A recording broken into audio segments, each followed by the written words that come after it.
Hello, welcome back. This is Cybernoid the Fighting Machine, released by Hewson in 1988, made by Raphael Kako, who did other things like Stormlord and Stormlord 2.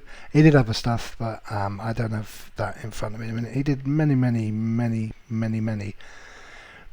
good games on the Commodore 64, the Spectrum and the Amstrad. He rarely did a stinker. I think maybe he never did one.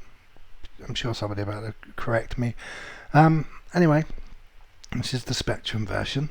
This is the one that I never actually played. I had the Commodore 64 version and I had the Amstrad version, which looked a lot like this one, funny enough, but was a little bit more colourful once you got into the game.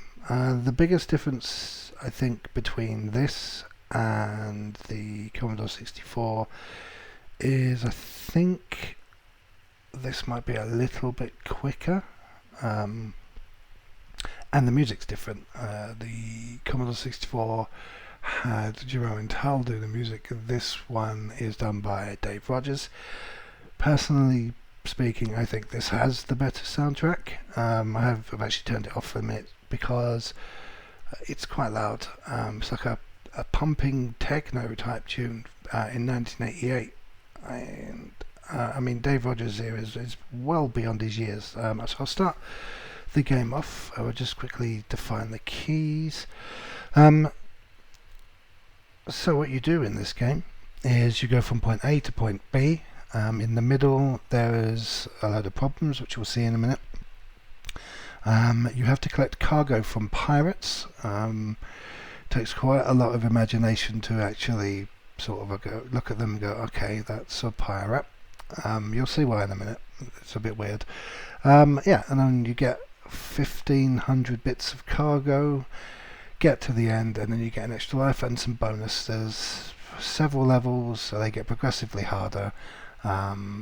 Yeah, so I'm going to do a quick playthrough of this, see as far as I can possibly get.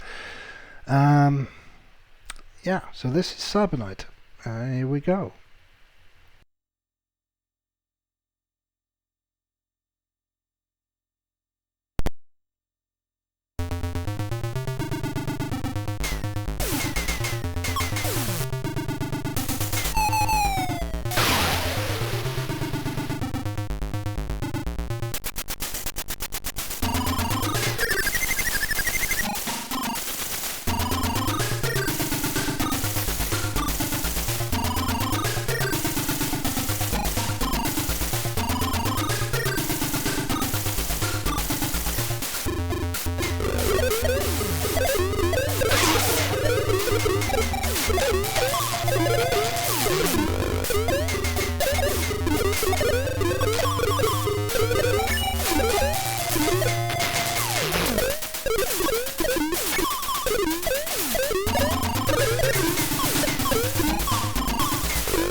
yeah, so that was me playing Cybernoid pretty badly. It's a good game.